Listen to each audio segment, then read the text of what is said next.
time is it? 5:15. That's the 10th time you've asked me in the last half hour. Here. I don't need a watch. I need a dress. To tell time? To make time with Richard. He was supposed to have picked me up 2 hours ago. Do you know where he is? With Sue Ellen Turner. She has a new evening gown for the Saturday night dance. Richard wouldn't break a date with you. You haven't seen that evening gown. There he is.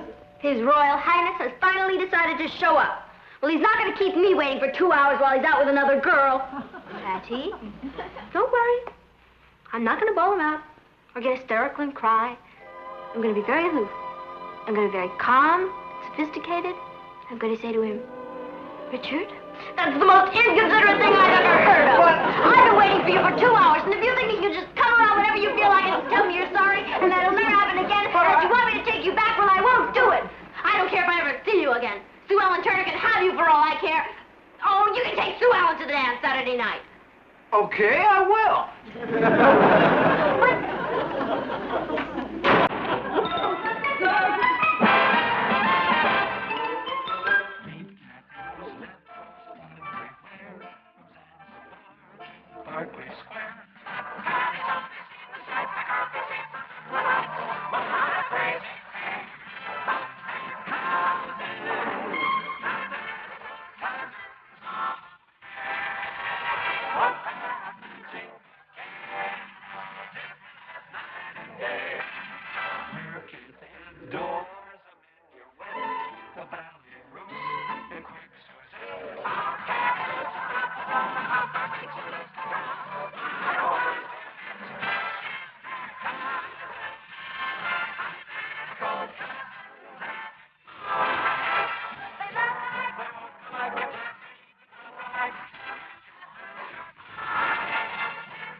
Richard again. I can take him or leave him.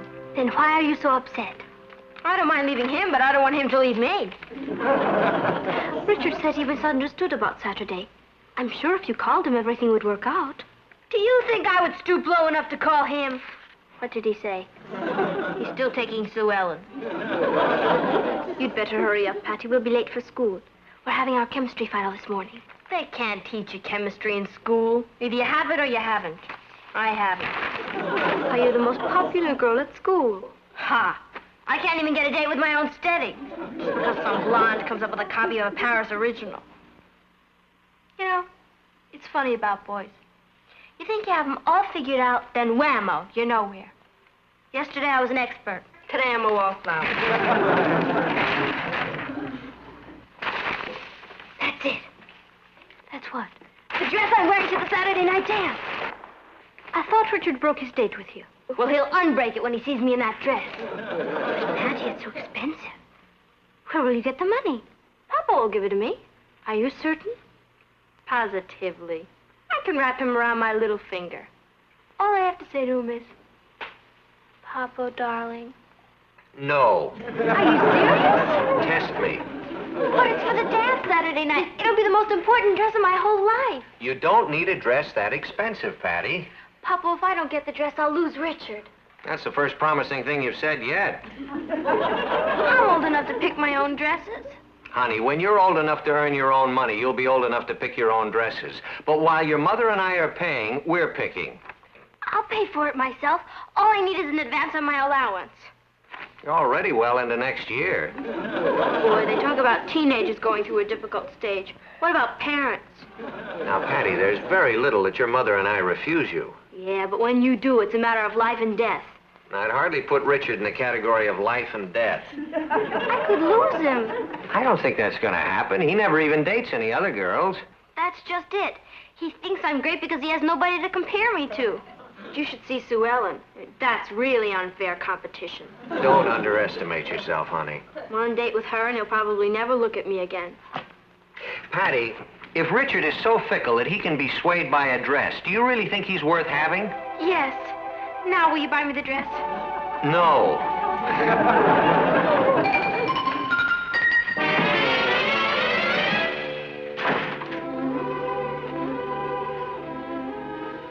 But, Patty, Your father said you can't house a dress. Oh, no. He said, honey, when you're old enough to earn your own money, you'll be old enough to pick your own dresses. So, all I have to do is think of some business to go into. But you can't possibly earn that much money between now and Saturday. All I need is enough of the down payment. Now, what can I do? You can forget it, Patty. Have you ever earned any money? Sure.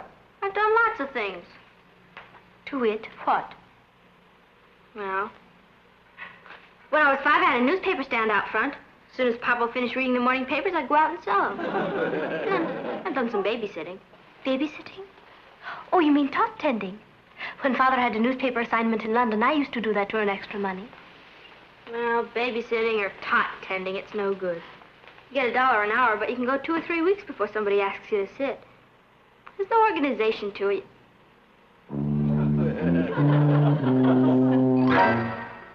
An organization for babysitting. And that's why you brought me over here? With all the nutty ideas. Nutty idea? That's what they said about Columbus when he went looking for America. Don't you see? If we organize all the babysitters at school to work for our agency, and they pay us a commission. Why? Because we get them the jobs. The people with the babies call our agency. Why? Because they can make one call and be sure of getting a babysitter trained in talcuming, burping, diapering, and pabluming. And who trains them? We do. All right, I do.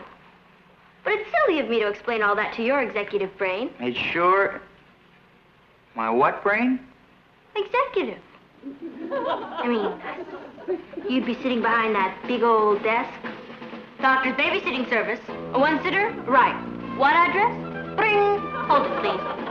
Doctor's babysitting service, Richard L. Harrison speaking. Bring. 1 moment, please. Doctor's babysitting service, Richard L. Harrison, president and manager speaking. I mean, you'd be doing all that and assigning the sitters? Okay, boss, 320 Park Avenue. Right, old boss, I'm the double boss. And of course, you'd also be busy handling the agency commissions and putting our profits in the bank. Well, I can see you're gonna need someone to run it for you, or you'll make a mess of it. You said it, boss. Is that, doctor's babysitting service? Well, I sat for Dr. Fletcher once, so I'm a doctor's babysitter. And it's obvious to a big executive brain like yours that calling it that will give parents confidence in us. Won't it? Yes, it will. Yes, it will.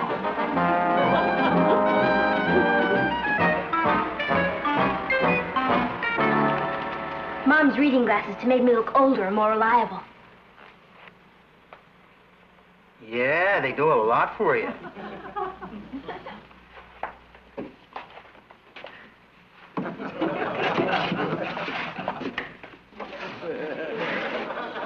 J.R. Gresham.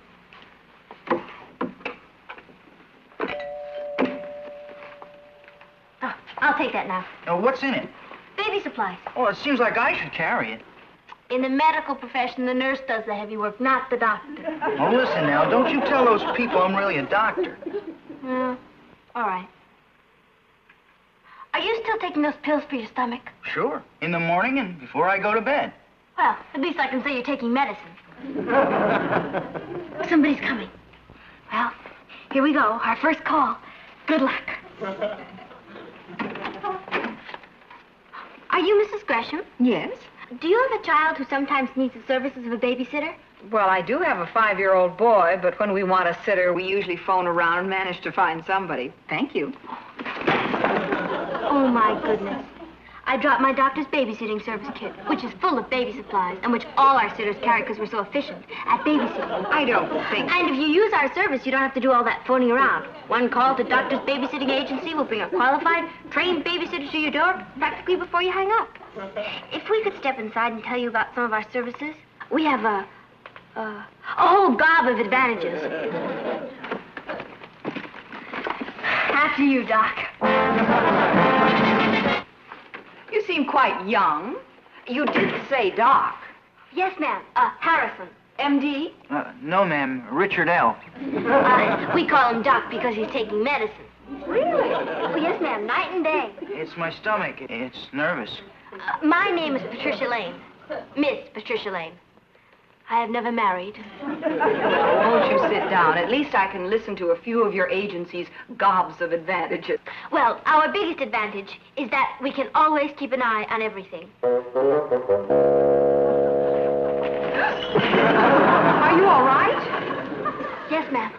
I was just so interested in telling you about our agency's advantages, I didn't see the little old chair.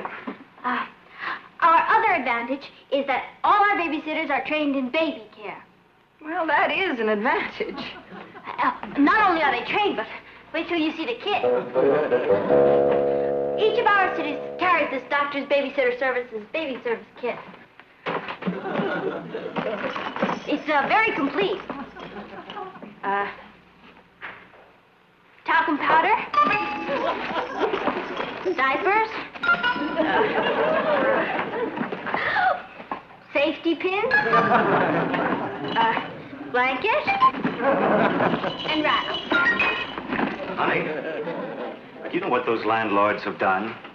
They have arranged to bring up that zoning revision at the council meeting tonight. Can they get it passed? Well, not if we get every tenant in the building down there to protest. And that's what we have to do. Now. We can't leave Edmund alone, and they're the other parents. Wait. These youngsters have a babysitting service. You think they're reliable? Well, they're cute and very sincere, and I'm sure they're a lot more conscientious than the teenage sitters that we usually get. Miss Lane, could you get 5 babysitters here by 7 o'clock? Well, our sitters do have a lot of jobs tonight. 5. Yes, ma'am. Well, you better hurry. Don't worry. We'll be back. Miss Lane. Yes? Thank you. We did it. We're in business. You promised her 5 sitters. Now, where are we going to get 5 sitters? Why not? All the kids are in this building. I'll get Kathy. The 3 of us can handle it. And think of the money we're going to make. I wish I really were a doctor. I feel sick. Come on, what can go wrong? I won't know until 7 o'clock. Aren't you ready yet? I'll be there as soon as I can. If I don't post my letter to Father before 8 o'clock, it'll be a day late and he'll worry. Oh, Patty, dear, that's no way to eat your dinner. I know, Mom, but my whole future as a businesswoman and a wife depends on what happens tonight. You don't want me to be an old maid, do you? Hey, where are you going? To work. Remember, you said if I earned it, I could buy it. Buy? Bye. Buy what? Bye,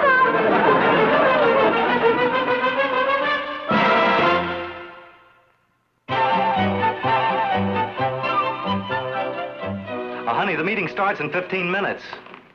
Oh, come in, Mr. Mickle. Well, we're leaving now, Gresham. I just wanted a word with the sitters. Patty, Richard, this is Mr. Mickle. He's in apartment number 4. How do you do? I want you to treat my little Bobby with care and consideration. Oh, we will, sir. Well, some of the sitters have been prejudiced against Bobby. He's a wonderful, charming, perfectly normal boy. Both his psychiatrists say so. Better get started. I'll be right behind you. Hello, Charlie. Oh, hello, Mickle. Kids, this is Mr. Anderson, apartment number 7. How do you do? Now, listen, I want you to put your best sitter in my apartment, number 7. You see, little Rollo is only 6 months old, and, well, he's just a baby, and he misses us so much, and, well, he cries when we're gone. There, Charlie. Rollo be all right? I promise you, sir, we'll take special care of Rollo. Oh, thank you. In all my life, I've never seen a man so crazy about a puppy. Puppy? Well, I guess from now on, it's Doctor's baby and puppy sitting service. Patty, Richard, this is Edmund. Oh, hi, Edmund. Now, he can stay up and watch TV until 8 o'clock, but after that, it's sleepy bye. Good night, son. Goodbye, Daddy. Goodbye, Mommy. Well, you get Edmund started on his television. I'll go open the doors to the apartment so we can hear anything that goes on. Good idea. What do you want to watch tonight, Edmund? I want Wagon Train. Wagon Train isn't on right now. I want Wagon Train. I want Wagon Train. I want Wagon Train. I've already got a problem with little Edmund. Well, change him. I will not. Anyhow, that's not the problem. All right, I'll be there in a minute. I want to look at our puppy. Hello there, nice puppy. Come on,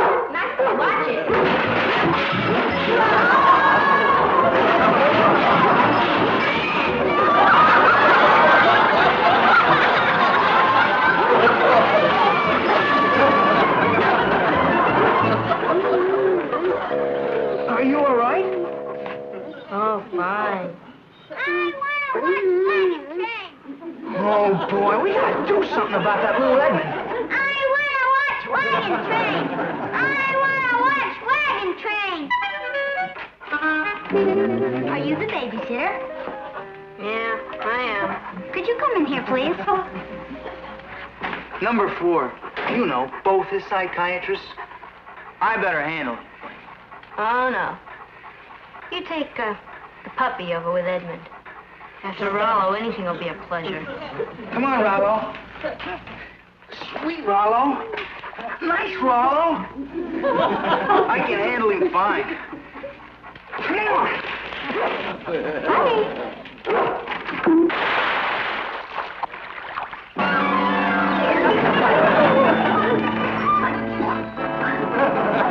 You all right there, babysitter?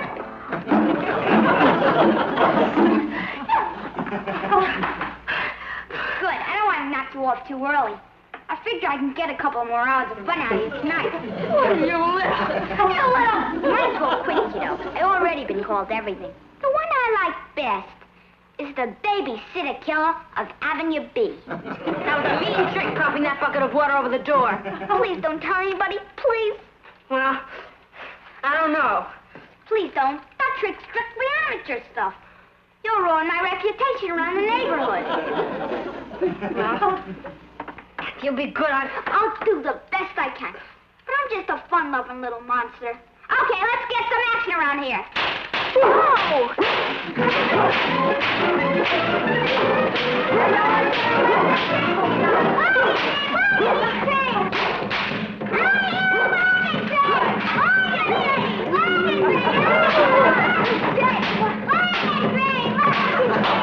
Sorry I'm late. How is the babysitting business? Business? It's war!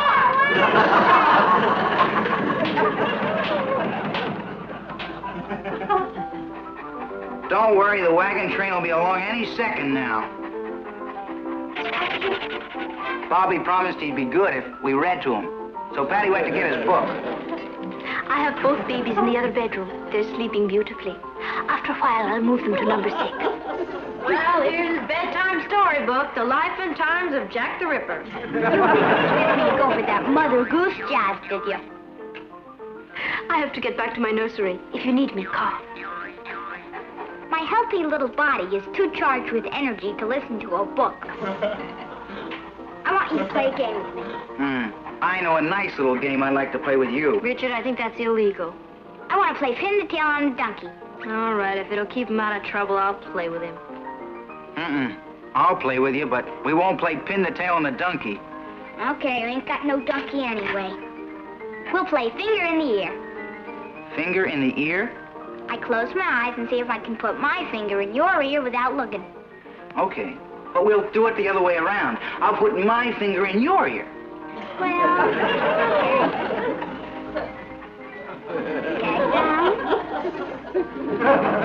okay.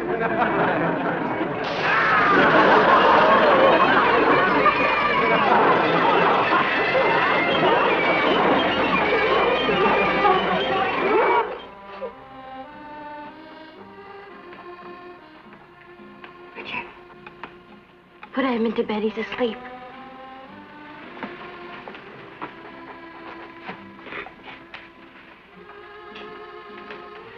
Ain't that sweet? Shh. Yes, it is. And you've been very sweet, too. For the last 5 minutes, anyway. Don't turn it up. You might wake Edmund. I'll just look at it without any sound. Good. Everything's quiet, huh? At last.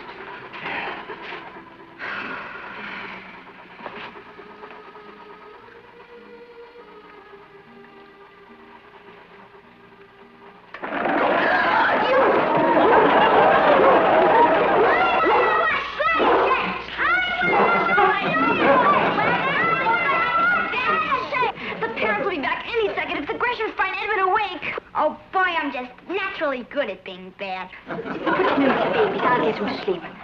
Perhaps you'd better go too and let me handle Bobby. Oh, no, I got us into this. I'll handle him. You're the boss.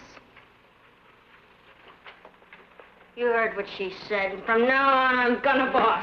Sit there. Mother Goose. Old Mother Hubbard went to the cupboard to get her poor dog a bone. When she got there, the cupboard was bare, so the poor dog had none. Oh, look at the puppy in the picture. There's no puppy. There, a little bitty puppy. I can see it. Look closer. Where? I don't care how permissive your parents are.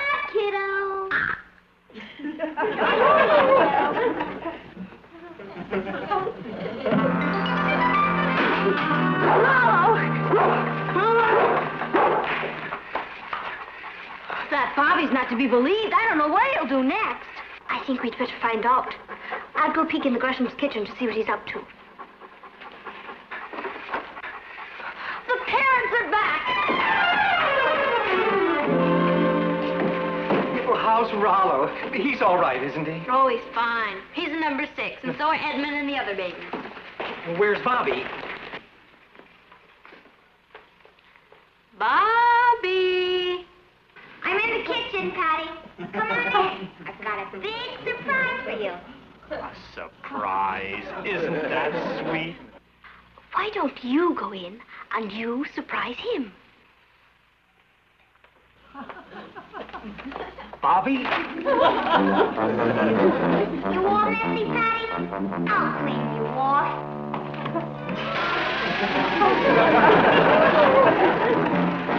Boy, oh boy, I'm ready.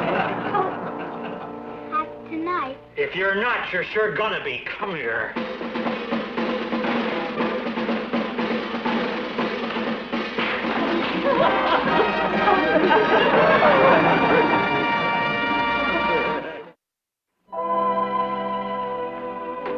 Kathy, you look beautiful. If you didn't have a date tonight, I'd take you to that dance myself. Thank you, Uncle Martin. Isn't Patty ready yet?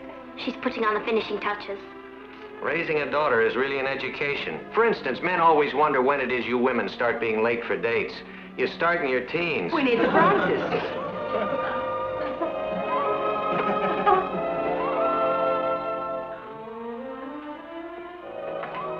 How do you like my new dress? You look too good for Richard Harrison. So you must have really impressed him with your business ability for him to break his date with Sue Ellen and take you out. I didn't impress him. I put him in a state of shock. He's taking me out because he says I'm helpless without him. That's a marvelous approach, dear. Remember it. You mean it's been used before? Well, I won't say it's old, but I'd be willing to bet that Eve asked Adam if he'd mind reaching up and pulling down the branch so she could pick the apple. There's the boy. Hi. Hi, Patty. Good evening. Hi, Kathy. Here's your corsage. Thank you, Craig. Here's the corsage I brought for you, Patty. And here's one I found on the doorstep. On the doorstep. To Patty from a secret admirer. Oh, some guy's got a lot of nerve. Who sent it? How do I know? Is a girl expected to know all our secret admirers? Well, let me see it. Bobby. Bobby? That little monster. That's some secret admirer. Don't laugh. It was very sweet of him. Gives you kind of a warm feeling to know you reformed a bad little boy. Whatever you say.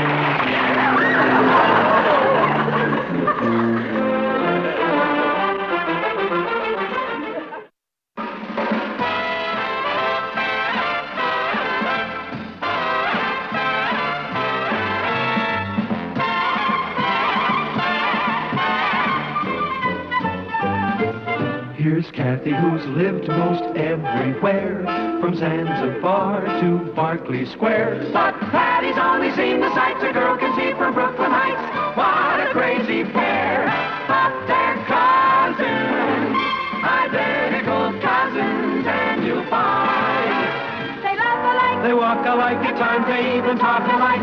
You can lose your mind when cousins are two of a kind.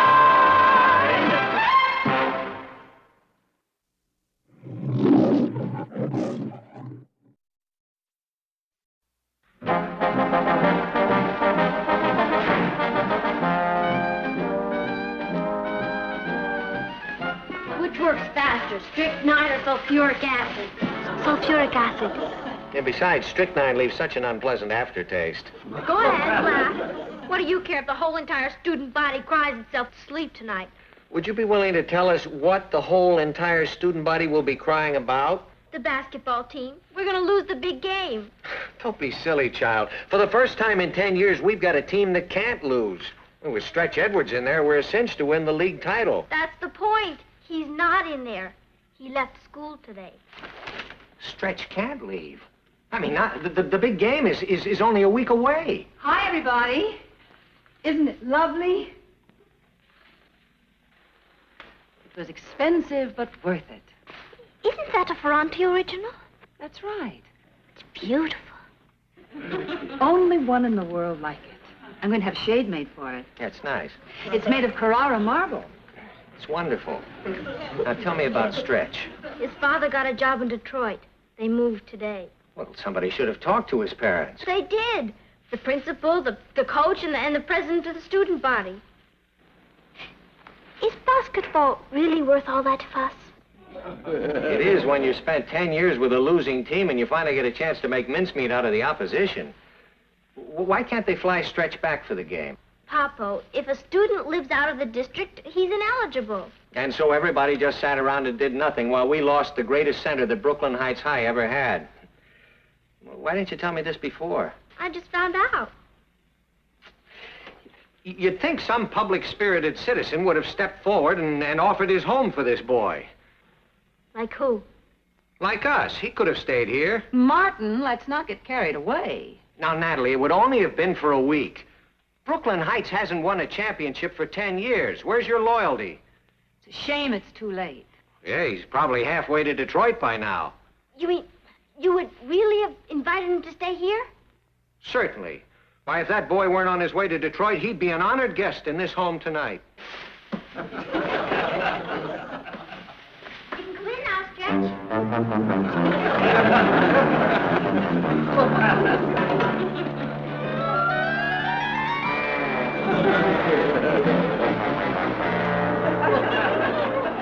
Yeah. Come on in, Stretch. I sure appreciate your hospitality, Miss Lane. Thank you, sir.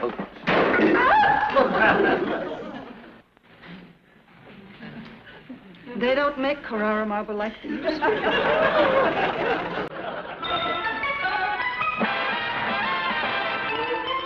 Meet Kathy, who's lived most everywhere, from Zanzibar to Berkeley Square. But Kathy's only seen the sights a girl can see from Brooklyn Heights. What a crazy pair of their cousins. Cousins on the way. A pair of mystical kids, different as night and day. Where Kathy adores a minuet, the ballet Russe and Cougar Suzette.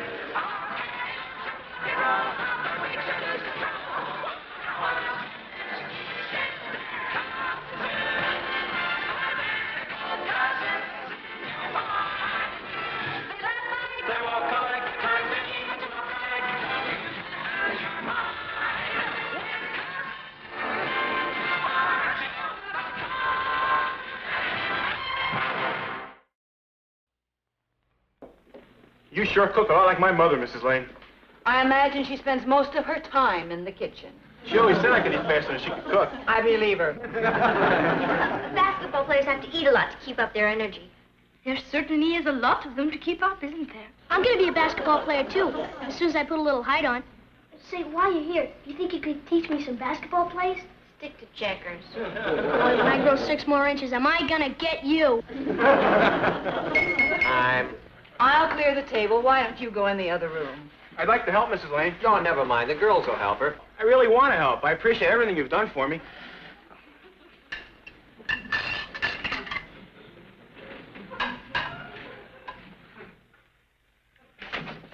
Oh, gee, did you hurt yourself? No, I'm fine. It's okay. I'll have it raised. Thanks. Let me help you, Mrs. Lane.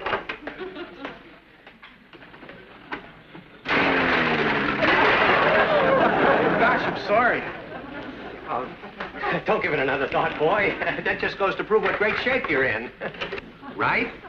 Wrong. These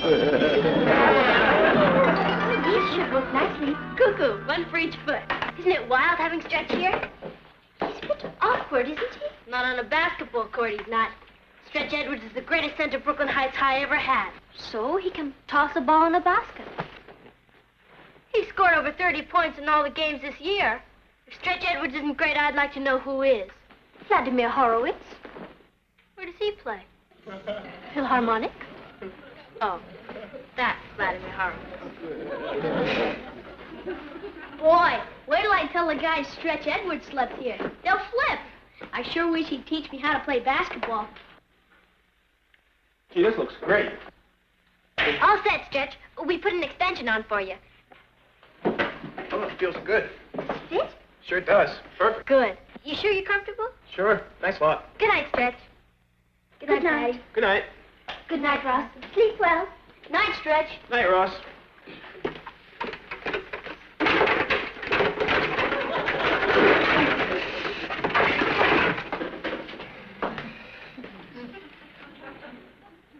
What are you doing? Figuring our losses. Let's see, $85 for the lamp, $6 for dishes, about $200 for a new refrigerator. Honey, accidents can happen. Especially with Stretch around. It's like having King Kong in the house. It's always a little awkward. Say his folks moved to Detroit. Yeah? I wonder if they gave him the address.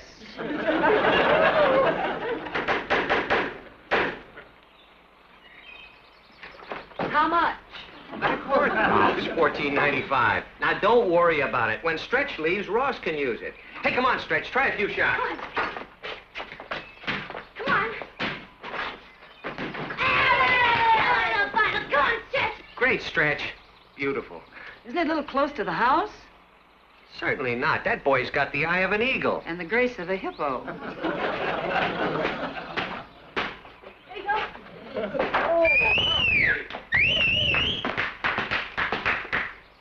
Come on, Stretch. Let's go.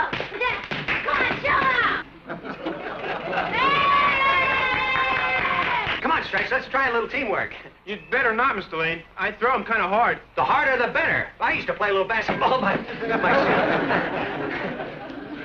Okay, Stretch. Come on, let's start. Now, hit me right under the basket. One broken window. $25.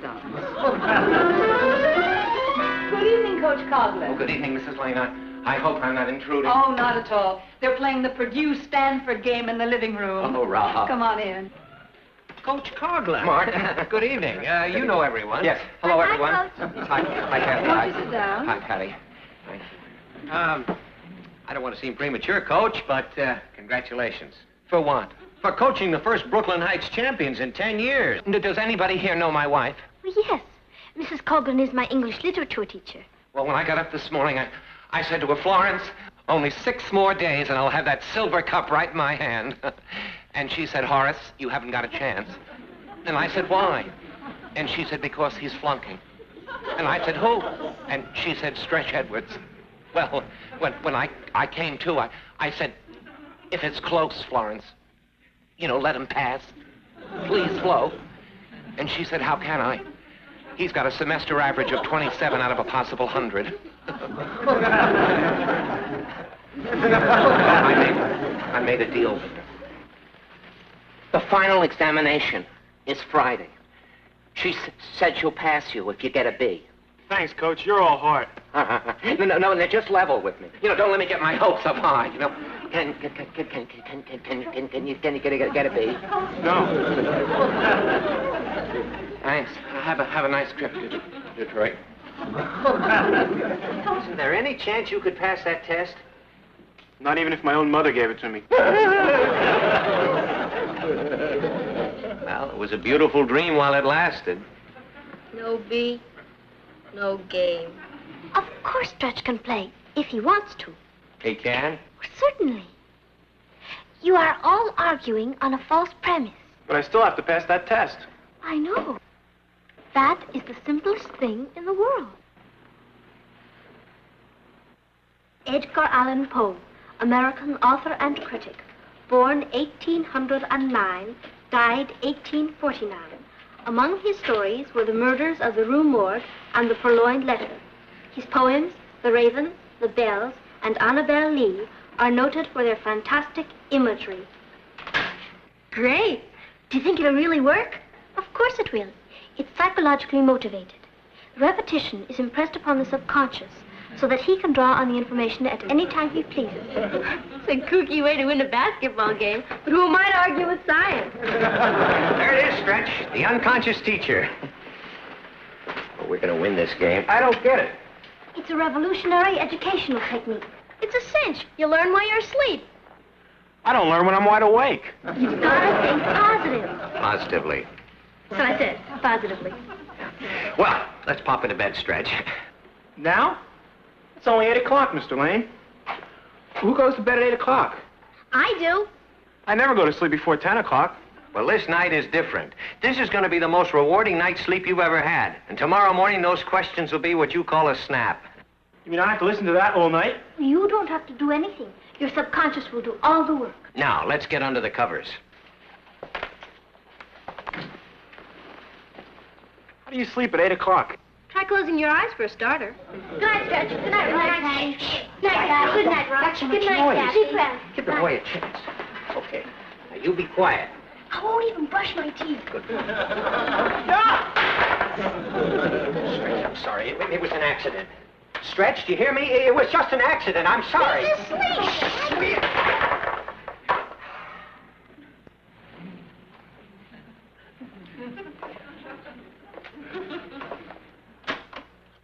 Edgar Allan Poe, American author and critic, born 1809. It's not going to keep you awake, is it? Can't even hear it. Good. Murders of the Rue Morgue and the Purloined Letter. His poems, The Raven, The Bells, Edgar Allan Poe, American author and... Good morning. Come on, Kath, let's get started. Yeah, go ahead, Kathy. Fire away. Who was Thomas Paine? Thomas Paine. Thomas Paine. The forward of Clinton High. Wrong team, Stretch. He was the forward for the Minutemen. You remember? The Age of Reason, the Rights of Man. What about Edgar Allan Poe? The writer?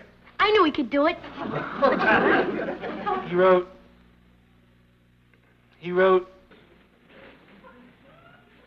I'm sorry. What about Bret Hart?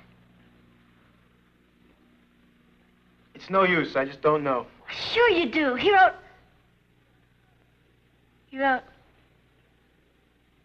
What did he write? The Outcast of Poker Flats, Plain Language from Truthful James, and The Luck of the Roaring Camp. I guess I'm just dumb. It was nice of you to try and help me, but I'm hopeless.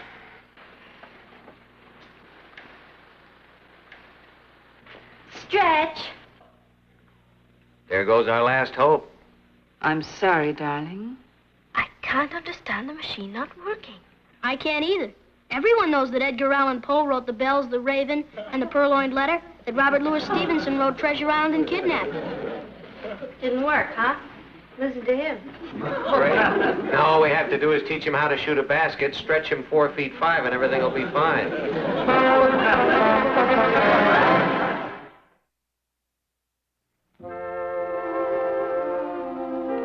Stretch? You're not leaving. What's there to stay for? A lot of people are depending upon you. And I've let them all down. 17 years old and a failure. No, you're not. Oh, why, you're the school hero. Some hero. When I was born, I was a little baby.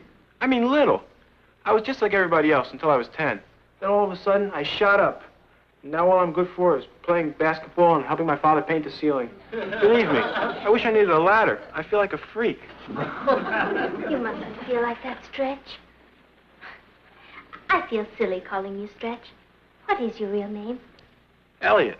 I've felt like a freak too, Elliot. My father is a foreign correspondent. Ever since I was a baby, I've traveled all over the world with him. That sounds great. Oh, it was. Except that everywhere we went, I was the new kid. It's not easy for me to make friends. I'm not as outgoing as Patty. So, when I finally did manage to make friends in a new school, in a new country, we'd move on and I'd have to begin all over again. That's rough, Kathy. I learned to fight in a lot of languages. You have no real problem, Elliot. You're tall and a very good athlete. And I'll bet you're very bright, too. You know better than that. You're in my English lit class. I'm a dunce. No, you're not. I've seen you in sessions with Coach Coughlin. Those plays are so complicated I couldn't follow them. That's different. That stuff's simple. Is it? Would you show me? Sure.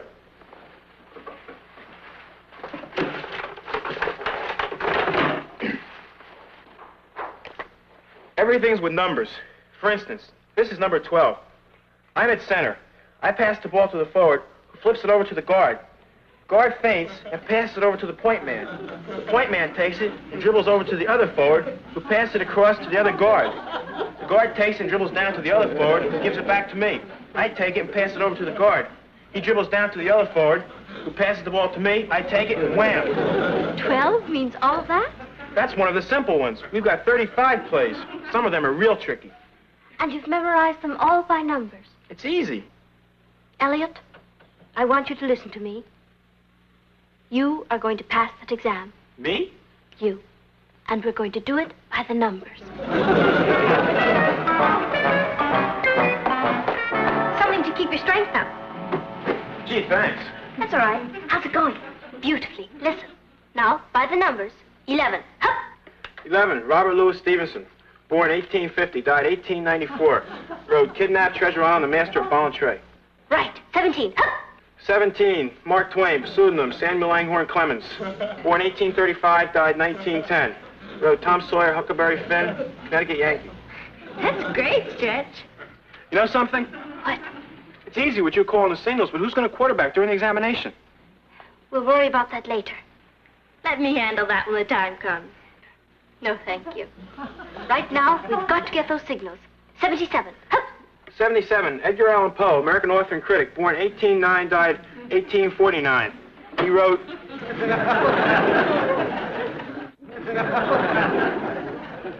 Bells, a purloined letter, and, Is everything all arranged? Jack will be outside the classroom window in exactly 8 minutes. Good show. Hi. Hi. Elliot, how do you feel? I feel a little dizzy. You'll be all right. I hope so. He looks kind of green. He feels a bit warm. He's just nervous about the test.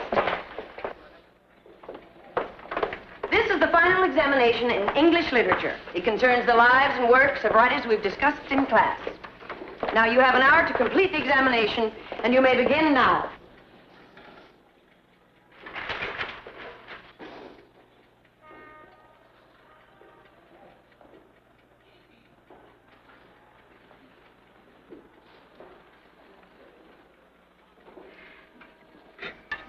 Mrs. Coughlin?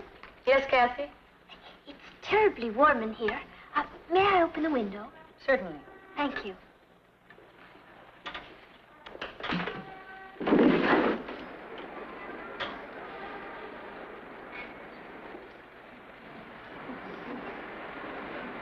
We're for Brooklyn, and no one could be prouder. And if you cannot hear us, we'll yell a little louder. We're for 11!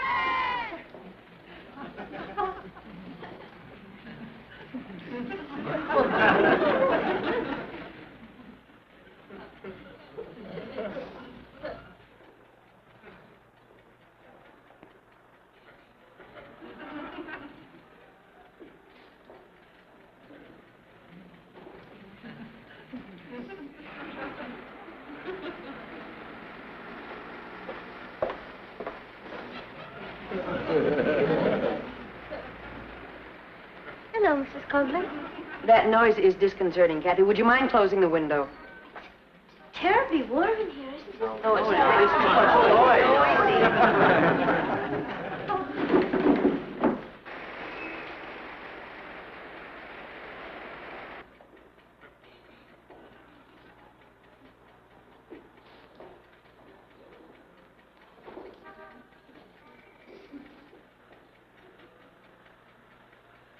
Coughlin?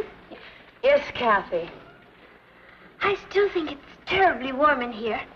The temperature must be at least 77.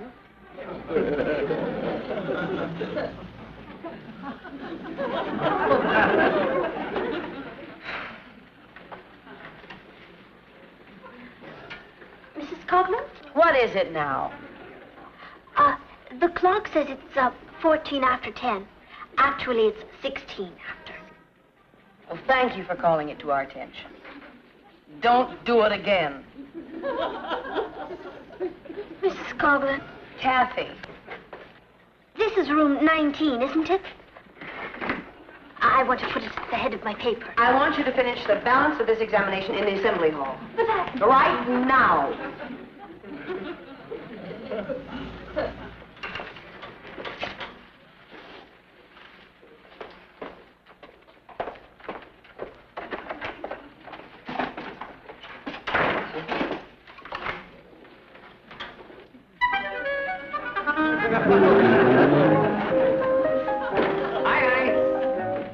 Hello, darling. You're home early. Well, I'm just covering the local sporting scene. You heard anything yet? Nothing yet. Shouldn't be long now. Well?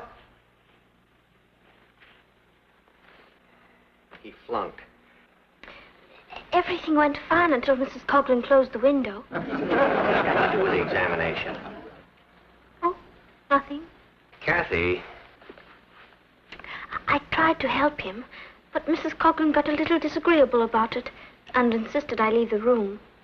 You didn't cheat, Kathy. Not really. I was just calling the signals, and Mrs. Coughlin didn't let me finish. There goes the old ball game. Who's the boy? We all back! Stretch! What are you cheering about? Stretch past the exam. He's gonna play.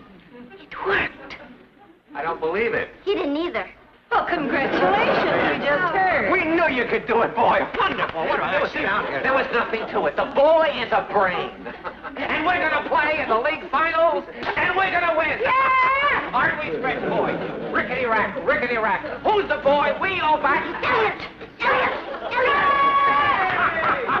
I sure appreciate the confidence you people have in me. We knew you could do it, Elliot. All of a sudden, it came easy. I didn't need the numbers anymore. I just looked at the questions and wrote down the answers. Oh, I can see the look in the other coaches' faces. You know what I said to my wife this morning? I said, Florence, you know that picture of your mother on the mantelpiece? And she said, yeah, well, what about it? I said, well, take it down. You know why? Because that's where the silver cup is going to go.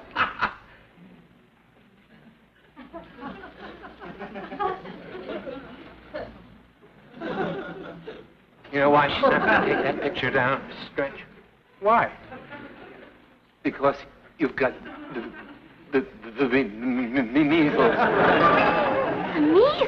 The measles?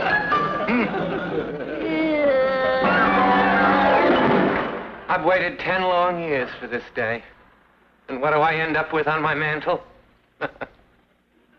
My mother-in-law.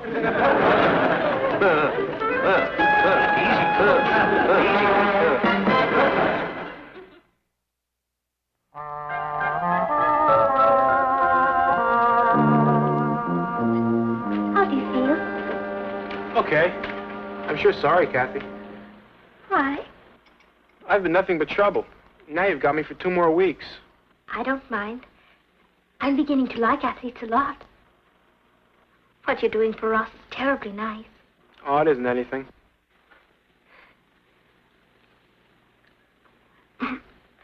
Don't forget to drink your water, Elliot. Good night. Good night. Number 68.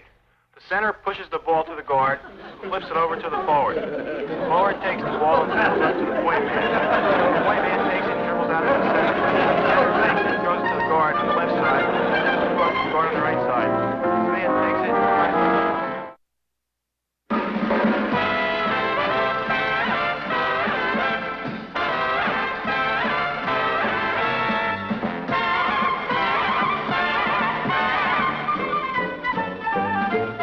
Here's Kathy, who's lived most everywhere, from Zanzibar to Berkeley Square. But Patty's only seen the sights a girl can see from Brooklyn Heights. What a crazy pair! But they're cousins, identical cousins, and you'll find they laugh alike, they walk alike, at times they even talk alike. You can lose your mind.